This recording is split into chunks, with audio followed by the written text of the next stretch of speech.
তারা 7 দিনের সময় নেওয়ার পরেও আমাদের কোনো দাবি দাবা তারা বাস্তবায়ন করেনি। 4টা দাবি তারা মানতে হবে, তারা যদি আজকে না মানে আমরা রাজপথ ছাড়বো না। আমরা আমরণ অনশন করবো, শাহবাগে এইখানেই থাকবো। স্বাস্থ্য মন্ত্রণালয়ের অভিমুখী লং মার্চে যাবে এবং আমরণ অনশনে বুঝবে। আপনারা জানেন গত 22 তারিখে আমাদের এখানে আমরা শাহবাগ ব্লকের কর্মসূচি করি, তারা 7 দিনের সময় নেওয়ার পরেও আমাদের কোনো দাবি দাবা তারা বাস্তবায়ন করেনি।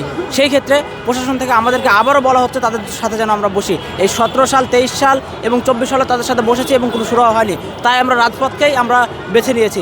ইভেন এখন পর্যন্ত আজকে পর্যন্ত যদি কোনো ঊর্ধ্বতন কর্মকর্তা, সরকারের কোনো ঊর্ধ্বতন কর্মকর্তা যদি আমাদের এখানে না এসে শুরু করে দেয়, তাহলে আমরা এখানে আমরণ কর্মসূচি ঘোষণা করব।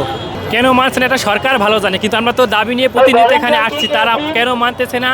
আমাদের 4টে দাবি, 4টে দাবির মধ্যে প্রথম হচ্ছে আমাদের উচ্চশিক্ষার সুযোগ চাই, আমাদের কোর্স কারিকুলাম বাদ দিয়ে আমাদের নতুন কোর্স কারিকুলাম আগের দাবি ফিরিয়ে আনতে হবে, আমাদের ইন্টার্নি ভাতা দিতে হবে, এটাই আমাদের দাবি। কিন্তু আমাদের দাবি মানতেছে না কেন তারা ভালো জানে। প্রশ্ন হলো 4টা দাবি তারা মানতে হবে, তারা যদি আজকে না মানে আমরা রাজপথ ছাড়বো না। আমাদের একটাই দাবি, 4টে দাবি আমাদের মানতে হবে, এই হলো আমাদের কথা, আর কোনো আমাদের কথা নাই। যদি 4টে দাবি তারা মেনে নেয় তাহলে আমরা রাজপথ ছেড়ে দেবো, যদি না মানে আমরা ছাড়বো না। যেহেতু আমরা লং মার্চে আসছি, তো এখন তার ফিরে যাওয়ার কোনো পথ খোলা নাই আমাদের কাছে, একদম দেয়ালে পিঠ থেকে গেছে। আমরা আমরণ অনশন করবো, শাহবাগে এইখানেই থাকবো। প্রিয় সাংবাদিক ভাইরা, আপনারা জানেন গত 22শে জানুয়ারি এই স্বাস্থ্য মন্ত্রণালয়ই আমাদেরকে 7 দিনের সময় দিয়েছিল।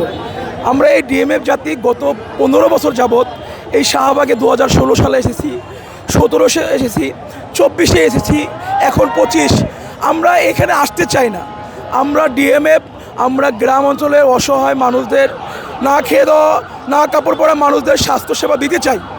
আমাদেরকে গত 22শে জানুয়ারি 7 দিন সময় দিয়েছিল স্বাস্থ্য শিক্ষা, স্বাস্থ্য অধিদপ্তর এবং কি স্বাস্থ্য মন্ত্রণালয়, সেইখানে উপদেষ্টারাও ছিলেন।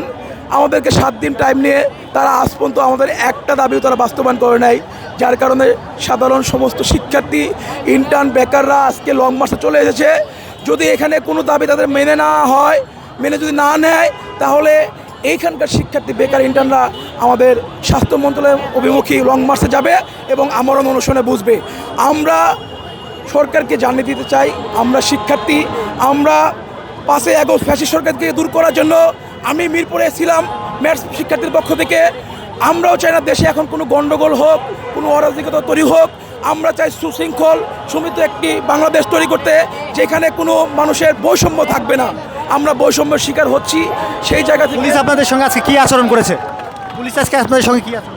অ্যাকচুয়ালি পুলিশের সাথে আমাদের কোনো বাকবিতণ্ড নাই। পুলিশ হলো প্রশাসন, তারা চায় না মানুষের ক্ষতি হোক। আমরা শিক্ষার্থী, আমরাও চাই না মানুষের কোনো ক্ষতি হোক। তাদের মাধ্যমে আমরা জানিয়ে দিয়েছি মন্ত্রণালয় থেকে যেন ইমিডিয়েট আমাদের এটা ফয়সালা হয়। ফয়সালা না হলে আমাদের শিক্ষার্থীরা কঠোর থেকে কঠোর কর্মসূচি আন্দোলন শুরু করবে। মন্ত্রণালয় অভিমুখী তারা হলো লং মার্চ ঘোষণা করবে এবং আমরণ অনশনে বসবে।